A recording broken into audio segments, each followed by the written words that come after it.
morning, my dear students. Welcome to our maths class. Today we are going to start our worksheet 3 and this is the last worksheet of our chapter, the fish tail. Worksheet 3. We have completed 2 worksheet और third worksheet में भी जिस तरह के concept हमने first chapter में read out कर रहे हैं हम साथ साथ वही कंसेप्ट हैं, जैसे लार्ज नंबर का स्टडी कर रहे हैं, स्पीड का स्टडी कर रहे हैं, मनी के बारे में स्टडी कर रहे हैं, है ना, स्पीड, टाइम, डिस्टेंस और किसको कितना प्रॉफिट हुआ है, कितना अर्न करता है, ये सब हमने द फिश टेल में देखा है। तो आज हम वर्कशीट 3 स्टार्ट करने जा रहे हैं। फर्स्ट क्वेश्चन है फिल इन द ब्लैंक्स का। जैसे कंपैरिजन करना है 1 billion is equal to how many crore. Fill in the blanks यहाँ है ना, तो मतलब कितने करोड़ होंगे 1 बिलियन के अंदर। और इसी तरह इसमें 1 trillion is equal to how many billion, 1 lakh is equal to how many thousand.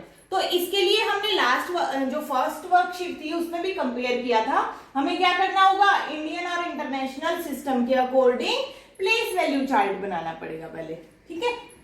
तो मैंने ये अरेंज करके लिख रखा है इंडियन सिस्टम के अकॉर्डिंग 1, 10, 100, 1000, 10,000, लाख, 10 लाख, करोड़, 10 करोड़, अरब, इस तरह से, ठीक है, आगे बढ़ता चला जाएगा। इसी तरह से इंटरनेशनल सिस्टम के अकॉर्डिंग भी लिख रखा है 1, 10, 100, 1000, 10,000, 100,000, million, 10 million, 100 million, billion, 10 billion, 100 billion, trillion, 10 trillion. ये ट्राइलियन वाला कंसेप्ट अब नया आया है इस फिल इन द ब्लैंक्स में, तो बिलियन के बाद ट्राइलियन आएगा, ठीक है। सेम वही 3 का ग्रुप रहेगा, जैसे 1000 का पूरा एक 3 का ग्रुप था, मिलियन का एक ग्रुप है, बिलियन का भी थ्राइस का, तो ट्राइलियन का भी थ्राइस का। इसी तरह से हम 1 billion is equal to how many crore निकालना है। तो 1 बिलियन कहाँ है, यहां है, और किसके साथ कंपेयर करना है, करोड़ के साथ कंपेयर करना है। तो करोड़ किस में है, इंडियन वाले सिस्टम में, और बिलियन किस में है, इंटरनेशनल वाले सिस्टम में। तो दोनों को कंपेयर करेंगे। ये बिलियन है 1 बिलियन, यहाँ कितने करोड़ आएगा, यहाँ करोड़ वंस प्लेस का 10 करोड़, 100 करोड़ आएगा ना। अब हम अरब यूज नहीं करेंगे यहाँ, क्यों नहीं करेंगे, क्योंकि वो करोड़ के अकॉर्डिंग पूछ रहा है कि कितने करोड़ के इक्वल होगा। तो कितने करोड़ के इक्वल होगा, ये 10 करोड़ तो 100 मिलियन के इक्वल आ गया। फिर बिलियन आएगा, फिर बिलियन के अकॉर्डिंग तो यहाँ 100 करोड़ आएगा, फिर है ना।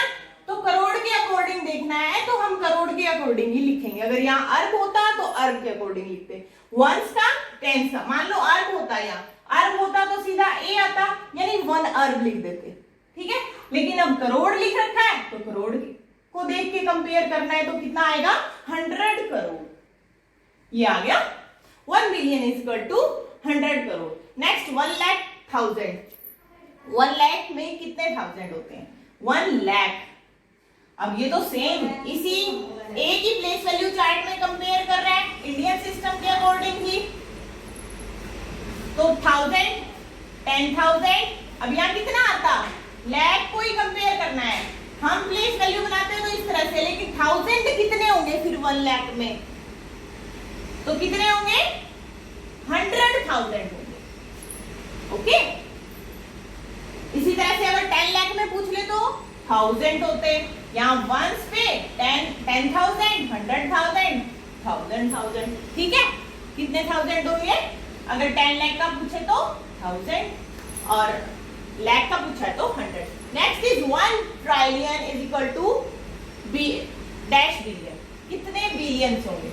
तो 100 बिलियन के बाद ट्रिलियन आ रहा है ना, 1 ट्रिलियन कितने बिलियंस के इक्वल होगा, बिलियन तो यहाँ रह गया, यहाँ तक 100 बिलियन आ चुका था। नेक्स्ट क्या होगा 1000 बिलियन, तो 1000 लिखेंगे, ठीक है। तो इस तरह से ये फिलअप्स करने हैं। Now we will do the second sum. Binny bought a vintage car for rupees 4,50,000. Further, he spent rupees 80,000 for its repair. For how much money should he sell it to earn a profit of rupees 55,000?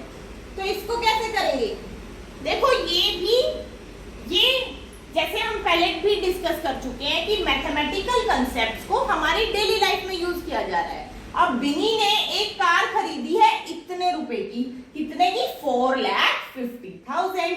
He spent on it, वो उसकी repair कराने के लिए इतना उसके ऊपर खर्च कर देता है। कितना? 80,000 खर्च कर देता है। तो सबसे पहले नहीं, पहले ये देखते हैं कि और दिया क्या है, निकालना क्या है हम। फिर वो कह रहा है कि इतना प्रॉफिट कमाना चाहता है, अब उस कार को वो बेचना चाहता है। बिनी इस कार को अब बेचना चाहता है और वो चाहता है कि उसे इतना मुनाफा हो, इतना फायदा हो।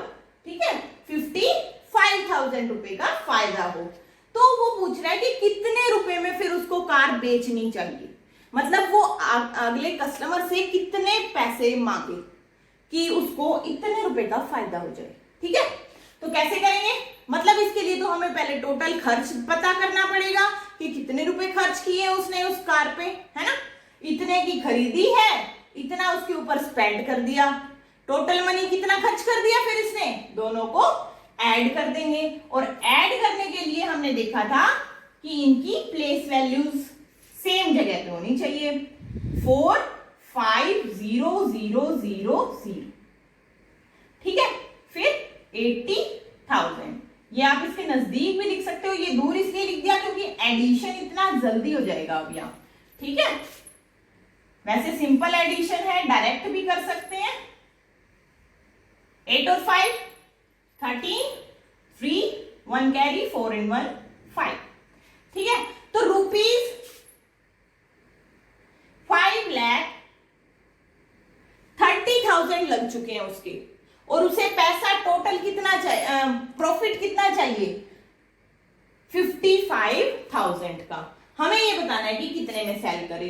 तो कितने में सेल करना चाहिए? इतने रुपए उसने खर्च कर दिए हैं, इतना प्रॉफिट चाहिए, तो दोनों को ऐड कर दो, उतना उसके पास क्या हो जाएगा, उतने की जब वो कार बेचेगा तब उसे 5,30,000 प्लस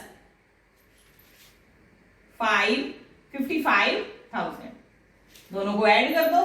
दोनों को ऐड करके जो वैल्यू आएगी उतने पैसे वो अगले कस्टमर से मांगेगा, तब उसको कितना प्रॉफिट होगा? 55,000 का। 5 8, इसको ऐसे वर्टिकल लिख के भी आप एडिशन कर सकते हो। ये डायरेक्ट एडिशन कैसे कर रही हूं मैं? 0 और 0 0 0 0 0, नेक्स्ट थर्ड वाली 0, फिर नेक्स्ट 5 प्लस 0 कितना होगा? 5 5 प्लस 3 8, देन 5। तो वो जब कस्टमर से 5,85,000 रुपीज मांगेगा, उसे इतना पैसा मिलेगा, तब उसे प्रॉफिट कितने का होगा? ₹55,000 का। Okay, then we will do the next question. Third question में क्या दिया है? Rakesh drove her car with a speed of 40 kilometre पर hour to reach New Delhi. उसे न्यू दिल्ली पहुंचना है राकेश को, और वो अपनी कार को ड्राइव कर रहा है 40 किलोमीटर पर आवर की, मतलब 1 घंटे में 40 किलोमीटर निकाल रहा है। ठीक है, डिस्टेंस दे दिया कि उसके डेस्टिनेशन से, जहां से वो चल रहा है, वहां से डिस्टेंस न्यू दिल्ली तक का कितना है? 200 किलोमीटर है। तो हमें बताना है कि उसे कितना समय लगेगा, कितना टाइम लगेगा। तो कैसे निकालेंगे? एक ही फॉर्मूला डिस्कस किया था हमने वर्कशीट 2 में, लास्ट वाली प्रीवियस क्लास में। स्पीड इज इक्वल टू क्या होता है? डिस्टेंस अपॉन, डी से दिखा रही हूं डिस्टेंस को, time. Speed is equal to distance upon time. लेकिन अब हमें क्या चाहिए? टाइम की वैल्यू चाहिए। Time t is equal to, अब t उधर जाएगा, जो चीज निकालनी है, हमने डिस्कस किया था कि जो चीज निकालनी है उसको लेफ्ट हैंड साइड रखो, बाकी पोर्शन जो हमें दे रखा है वो इस साइड ले आओ, तो वो वहां मल्टीप्लाई में होएगा s के, इधर जाएगा तो यहाँ डिवाइड में है, उधर किस में होएगा? मल्टीप्लाई में।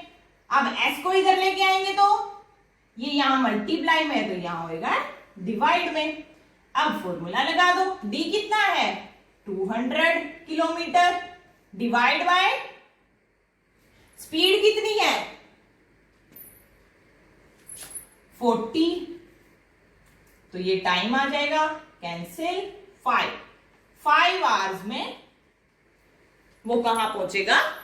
न्यू दिल्ली पहुंचेगा। ओके, तो इसी तरह से नेक्स्ट क्वेश्चन भी हमें दे रखा है, जो 4th क्वेश्चन, उसमें भी जैसे इसमें कॉस्ट निकाल के प्रॉफिट वगैरह किया है, इसी तरह से रुपीज से रिलेटेड है, तो आपको खुद ट्राई करना है वो सम।